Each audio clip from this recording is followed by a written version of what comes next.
عايزه اوريكم بقى الكيك بتاعنا. بسم الله ما شاء الله. عايزه اوريكم ازاي هش وجميل ومرتفع. شايفين الكيك بتاعنا شكله عامل ازاي؟ بسم الله ما شاء الله، تحفه جدا. السلام عليكم ورحمه الله وبركاته. حبايبي عاملين ايه؟ وحشتوني كتير، يا رب تكونوا بالف خير.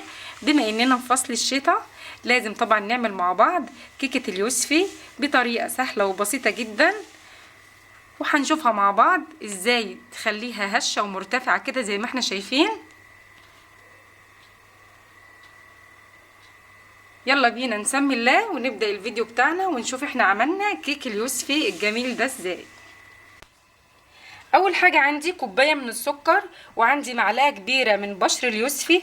هنعمل فبقلب قشر اليوستفندي مع السكر كويس جدا الاول وبركنه على جنب كده، مش هيديني مراره نهائي في الكيك بتاعي. بعد كده هجيب الكبه بتاعتي في الخلاط بقى او الكبه او المضرب اليدوي. هننزل ب3 بيضات،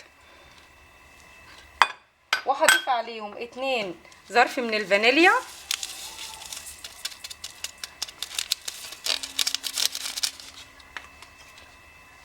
وهضيف عليهم بعد كده السكر وبشر اليوستفندي اللي احنا قلبناهم مع بعض، وهنبتدي نضربهم في الكبه بتاعتي لمده دقيقتين وارجع لكم تاني.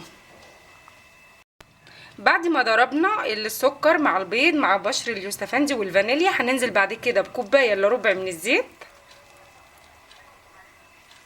وكوبايه من عصير اليوسفي يكون معصور ومتصفي كويس جدا. هنضربهم ضربه بسيطه وارجع لكم تاني. كده بعد ما ضربت كل المكونات السائله مع بعضها، هنعمل ايه بعد كده؟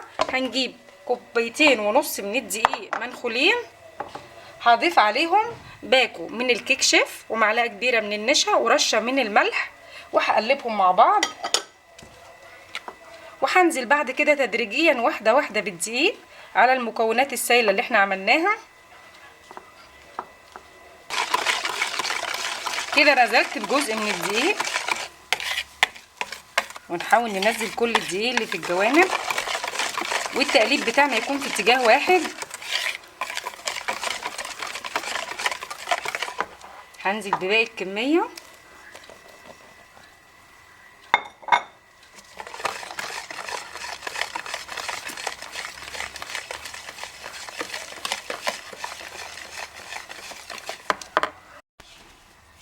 كده يا حبايبي زي ما احنا شايفين كده قوام الكيك حلو جدا. اخر خطوه بقى هعملها، انا عندي هنا معلقه من الخل، حطيت عليها نص معلقه من الكربوناتو، وهضيف عليها معلقه صغيره من الميه السخنه، وهضيفها على الكيك بتاعي علشان بيخلي الكيك بتاعي هش ومرتفع. الخطوه دي جميله جدا. وهقلب، وهجيب القالب بتاعي بقى يكون مدهون بسيط من الزيت او بالسمنه، ومغلفاه بالدقيق، والفرن بتاعي دلوقتي يكون شغال.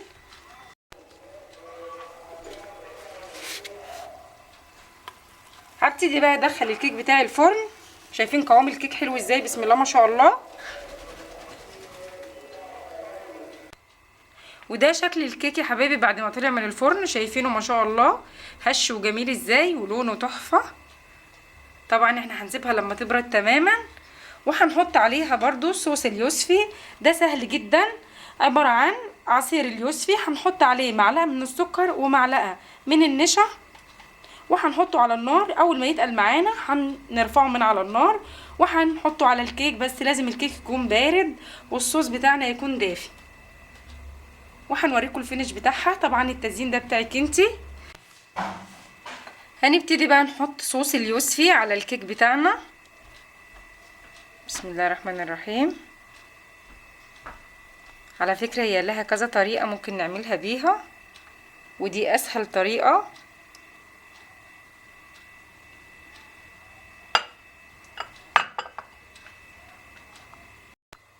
وبكده يا حبايبي بنكون وصلنا لنهاية الفيديو النهاردة. اتمنى يكون الفيديو عجبكم. انتظروني ان شاء الله اشوفكم على خير في فيديو جديد. كان معاكم نورة وليد، والسلام عليكم ورحمة الله وبركاته.